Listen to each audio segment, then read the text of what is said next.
Freelance Report. This is Bruce Tria. Gianna Volpe is not here at the moment. But we do have Southampton Town historian Zach Studenroth on the line. It is Southampton Town's 375th anniversary this year. Good morning, Zach. How are you? Good morning. I'm very well, thank you. Beautiful day. It's fabulous. You know, and it's funny because Southold also claims to be the oldest. Oh, yes. That's been a running little conversation, you might say, for well over 100 years. Well, but you and I hope we never resolve that. Well, yeah, but you and I both being residents of the town they're in, right? We know who's actually older. We know who the first one is. We do, and actually, our archive there in the historic division is kind of really extraordinary for the amount of early documents, various materials, including the original contract for the rental of the ship that brought our original settlers down from Lynn, Massachusetts, and that's dated February 1639. So we've got the documents. Yeah, and I'll bet you in Southwood it's like, well, we got to look for them, right? Yeah, right. I think unfortunately, it's not uncommon. Some of those early records, go home to offices in homes, etc., before municipalities get formalized, and so records go missing. So that's not at all uncommon. We're extremely fortunate to have so much of our early records. Yeah, but you and I both know in Southold's case, it's just a weak excuse. Well, they derive their claim from secondary sources. In other words, letters and references to their early settlement. I don't think they retain any of the actual, primary documentation. Now, there's a couple of interesting things with what you do, and one of the things that I guess the town has gotten really involved with, to the degree that they can or should or would, are the historic cemeteries. In fact, I think it was last year, they were talking about having goats as lawnmowers because they would be gentle with the gravestones. Yeah. Of course, that's a very traditional method of keeping the grass down, but then you add on the problem of keeping track of the goats and keeping the dogs away from the goats. And, most of these colonial-era sites are not thoroughly fenced in, so you need to put a goat herd on the payroll. I think that might be a bit impractical. Yeah, I know. But, the reason we're putting so much attention into these colonial-era burying grounds is primarily the historic division in Southampton Town is within the office of the town clerk.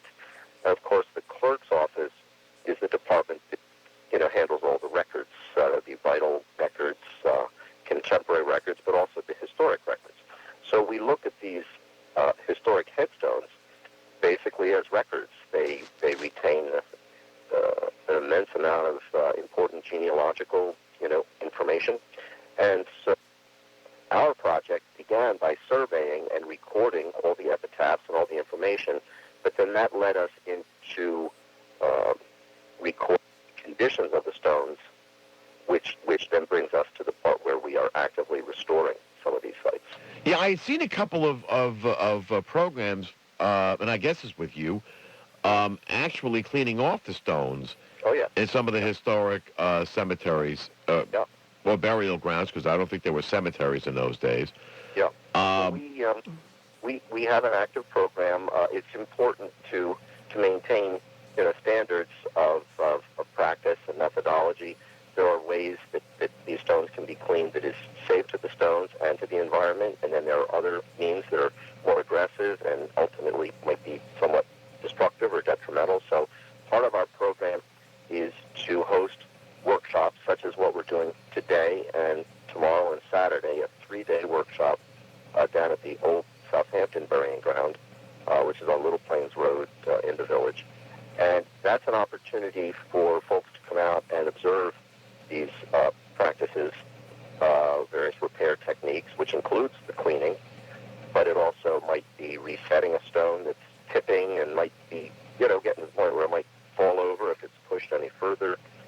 Some stones have already fallen and broken, but they can be repaired and reset. So we bring in professional stone conservators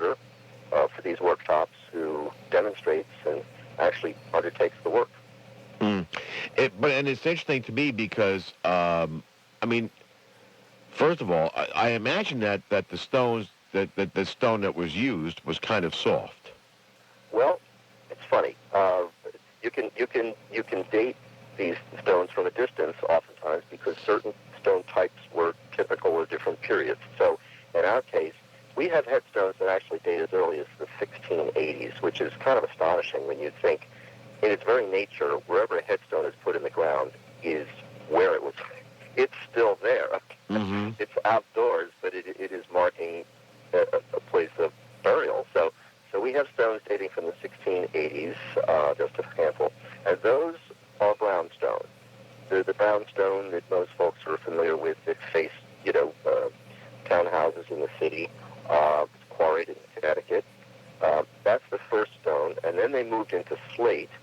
Slate's a very hard stone and retains its carving very crisply. The problem is it's quite brittle, so that if it, for example, if it's accidentally struck by someone mowing the lawn or some other occasion, oftentimes it will break and shatter. And then the biggest problem are the marble stones. That's typical of the 1800s into the early part of the 1900s. And the marble was a softer stone. It was easier to quarry and carve, which is why it became popular and within the affordability of many people. But being so soft, it's quite susceptible to weathering away and to breaking. And then into the modern era, we're mostly looking at granite stones, which is an extremely hard stone, and we don't encounter too many condition problems with granite. So there's a range of stone materials. They tend to fall into different time periods. And the other thing we do in Southampton, there's a great emphasis on protecting and preserving historic buildings. Whether it's the Prosper King House, leaps to mind immediately because that's right in the Hampton Bays. Even like I know the West Hampton Library, West Hampton Cemetery Association has been busy trying to find space and preserve what they've got. And it just we put a lot of emphasis on that in Southampton. We do.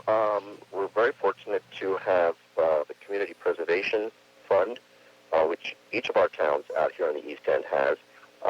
Not all of the towns are as active as Southampton has been in terms of the acquisition and preservation of buildings. Of course, there's a big burden, there's a big responsibility when you acquire a structure. You need someone who's going to be willing to not only maintain it, but to make good use of it. Just last week, the Canoe Place Chapel was moved down Canoe Place Road to its original location. That's going to be restored with community preservation funds. So we're very active, preserving our early heritage. It's a good thing. So what's the next big project on your list with the anniversary celebration? Well, we've got a couple of really fun things happening, probably not until fall. Some programs for elementary school students.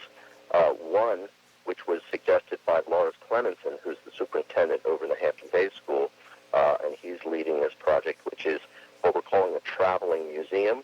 All of the historical societies are contributing artifacts, and these will be organized and labeled and will travel from school to school, giving the teachers the opportunity to create curriculum around this traveling museum. These days, it's very difficult for elementary school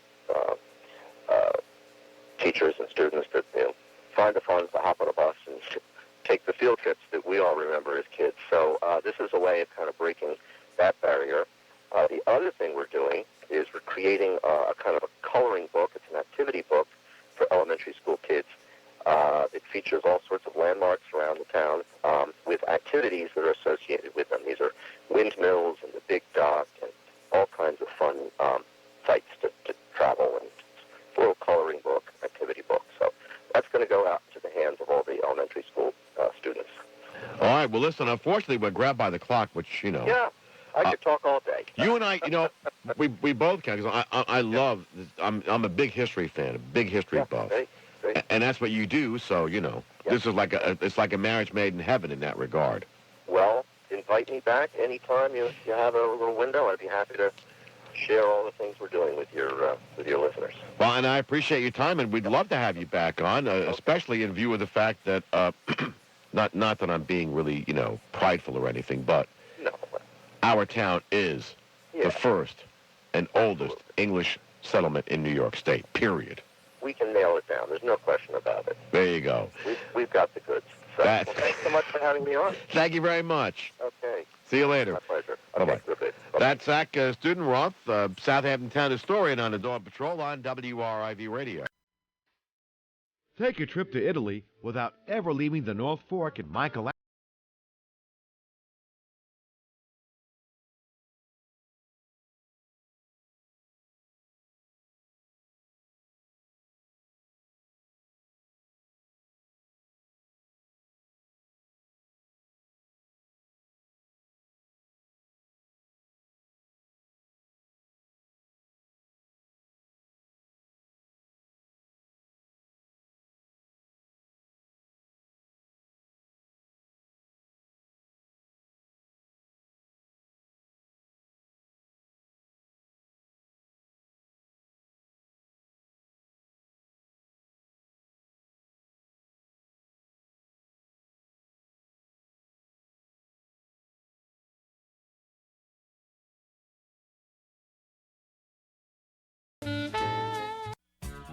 Maximus Health and Fitness of Riverhead is 25,000 square feet of everything you need to create a new you. Maximus Health and Fitness, 130 East Main Street, has state-of-the-art exercise equipment, free weights, professional personal trainers, and private workout areas. They're next to the Suffolk Theater in the heart of historic downtown Riverhead. Use their child facilities, tanning stations, a hair salon, and smoothie bar with your membership at Maximus. Your membership also includes a full calendar of fitness classes like cross-training, weight training, boot camp, Zumba, spin, yoga, Pilates, and a lot more.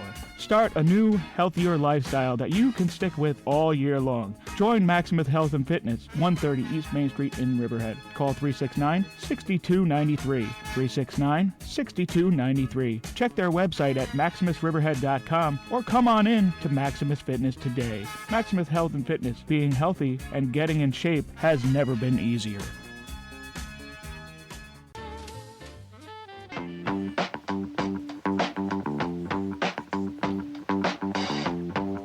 Back on the freelance report, Gianna Volpe joins us.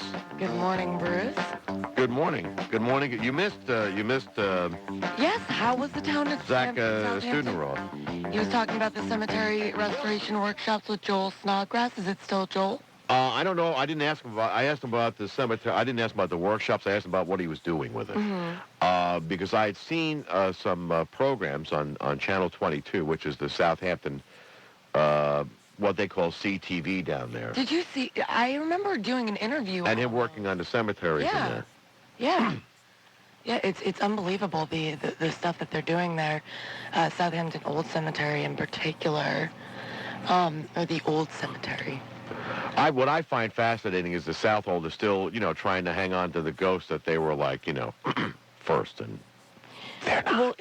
Well, where do you stand on the whole debate? It's simple. Where do I live? Oh, that's right, Southampton Town, the first English settlement in New York State. Okay, so so then what? Oh, you're saying Southold is Southold, that's right, Scott Russell's town. Right. And they, God bless them, they're just not giving it up. It's a great local. It's a good rivalry, is what it is. Yeah. Of course, I've also asked Scott Russell if he would take Riverhead back, and doesn't even pause when he says no. Well, why would he? I don't know why. Would you go down there to help, restore the cemetery? No.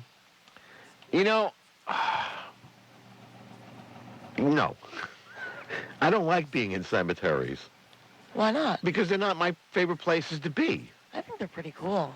I mean, I walked through the one last summer at the William Floyd Estate in Mastic, which, by the way, if you ever go, if you're into this sort of thing, you need to go to that estate.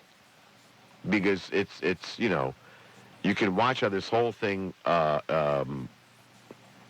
came into being and how it's grown and changed.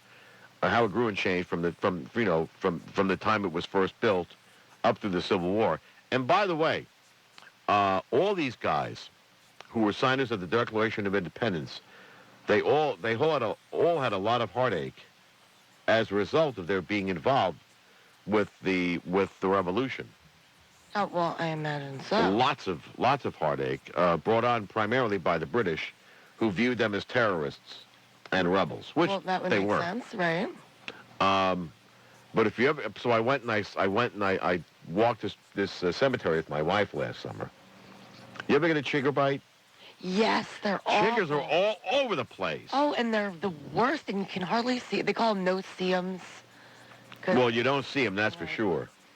But then they start itching, and it's like it's a pain in the neck. That's the worst part about summer is you wait and wait for it to get beautiful out, and then you're like, oh, yay, it's beautiful. I can finally go and sit outside. And if you've got sweet blood like me, you go and try to sit down instantly. You've got at least 10 mosquito bites. Or if you try to sit in the grass, suddenly your ankles won't stop itching for weeks. And it's just like, no, you can't go sit outside. You think it's just that simple? No, you got to spray poison all over yourself to even go and enjoy the outdoors. Sweet blood like... I'm stuck on that one. Well, I've been told that mosquitoes prefer the blood of certain people. They're also drawn and attracted by certain things, too. Like light being one of them. Fragrance? Yes. Or is that just bees? No, that's true. Mosquitoes, too. And they don't like certain things, which is why, citronella works. Uh-huh. I just go for, I don't even care. I'm just like, cover me in DEET. I'll deal with it later. Well, Speaking of chemicals, there's this amazing chemical. I was trying to look up on my phone what it was called, but I remember going, and I'm actually surprised that I think that I may have been in that Channel 22 documentary about the last set of restoration workshops, but they use this organic chemical that's actually used to clean the White House, and it works over time to take, moss and algae and whatnot off lichen, off of gravestones. And they did this great experiment the last time I was there where they only did half of a headstone so you could see the difference, and it's like night and day. It's unbelievable. No, I didn't. I really don't, like I said, I don't do gravestones. It's a really fascinating place, though. I mean, when I went there, I got talking to one of the daughters of the American Revolution, one of the daughters named Right. from Shelter Island, and it made me really want to do like a series on this stuff because it's just the people that are there and the history is just unbelievable, especially out here. It is interesting that, there is so much out here in terms of history that a lot of people take for... I mean, we know about the Montauk Lighthouse. We know about the Big Duck. Right. We know about the William Floyd estate. But there's another estate right nearby to it, a guy named Smith, whose first name escapes me. Is that in the Northwest Woods? No. Down in Mastic. Oh, okay. Right on the other side, like, down the road a piece and from this... Smith Point Park is named for that guy. Oh, I don't know. I'm not familiar with Mastic's history. I'm not familiar. I wasn't familiar with Long Island history, but I noticed that was an interesting. One of the places I want to go see, probably in the fall when the mosquitoes are gone, because the chigger thing really spun me around. I would like to actually go walk around Calverton National.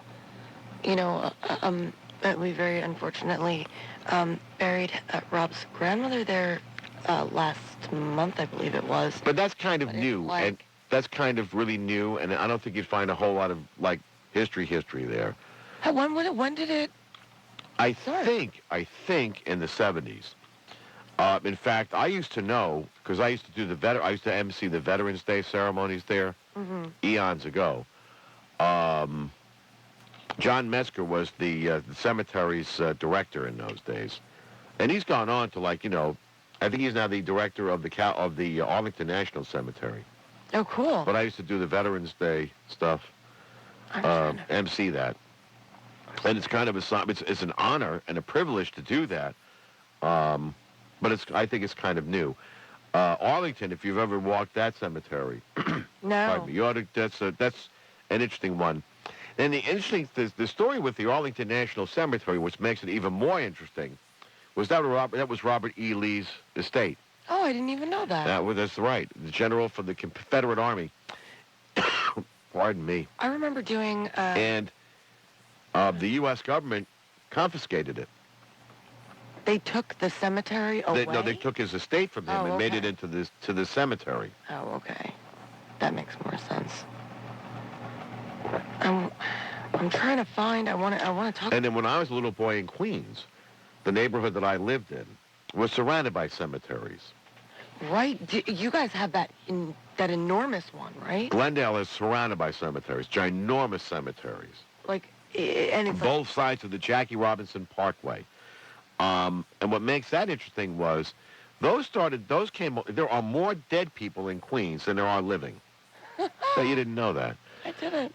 Besides, I would guess. Just but looking there are. over the side of the Devil's Highway and seeing all of the headstones. It's like unbelievable. You know, you go over the Kosciuszko Bridge, you get a great view of St. John's Cemetery. Right. Was that what that is? That's the one that you see in The Godfather. Yeah. Oh, is it? That's the one. Yeah, with the view of the bridge behind him. That's St. John's Cemetery. Yeah. There's so many people buried there. It's yeah, easily. And those began, I think, in earnest when the cemetery thing was like they weren't going to do it in Manhattan anymore. Mm-hmm. And that came in the 1800s sometime. I wonder what will happen, because eventually you're going to run out of places to bury people. Yeah. And then... I don't know why, but I thought in New Orleans, there's like, the person is buried for maybe 100 years, and then they're dug up, and I don't know what happens. You know what? I think that's a problem in certain cemeteries where it's like they do that. Also in New Orleans, because it's got a high water table, and all of its issues, like sometimes the bodies float. Yeah. Which could be an issue, Yeah. Unless it's in a mausoleum, which my mom wanted to be in, but that never happened. Really? Oh, yeah. I'm sure she was haunting my father after that whole thing because she was buried in the ground. They're not in the mausoleum. That's such a weird thing to want. Although, you know what? I sort of do want to be buried, and I feel like I'm sort of a dissenting voice in that area. I feel like most of the people that I talk to want to be burned, but... There's a lot of... the cremation thing is become popular for a lot of reasons, not the least of which is that it's probably less expensive than buying a cemetery plot. Right. You don't have to, like, pay rent, do you? You buy the plot. You just buy the plot. Outright? Outright. You buy the plot. How much does it cost? I don't know. When I croak, I'll let you know. Don't people look into that stuff? No. Why? Why would you do that? Because you want to make sure that you're by your loved ones or whatever, and you're not hanging around by yourself. Well, usually a couple will buy a plot for two. Aw, that's really romantic. That's sweet, I want that. I kind of want to, like, hang out with someone I know. They've got these organic... I can see that this show is going right down the tubes, friends. Hey. I mean, I thought between 8 and 8:30 it was kind of rough, but we're outdoing ourselves, aren't we? No way. Yes, we are. But you couldn't have. I couldn't have what? It couldn't have been going down the tubes with Zach Studenroth around. Well, he was very good, but He's so eloquent. He really is. He's eloquent. He's passionate. Loquacious. So I got to check out the North Fork Roasting Company last night, and in South Holds. It's this new spot. You know Bonnie Jean's, that like luncheonette? Mm-hmm. It's in front where the optometrist office was. Adorable little space. They had like a little industry gathering because they got their roaster put in there. And I'd never been there before. I'd been asking people, because I knew they were coming, and I'd say, oh, have you been to the new coffee shop? Have you been to the new coffee shop? Because there's this influx of like 20-something youngsters onto the North Fork, and they need a place to hang out. Oh, yeah. Aldo's isn't good enough, right? Well, Aldo's is good enough, but what if you're not in Greenport? Well, then you're screwed. Then, no, now you can go to the North Fork Roasting Company. Well, Bruce. We're going to hit the break and call it a day.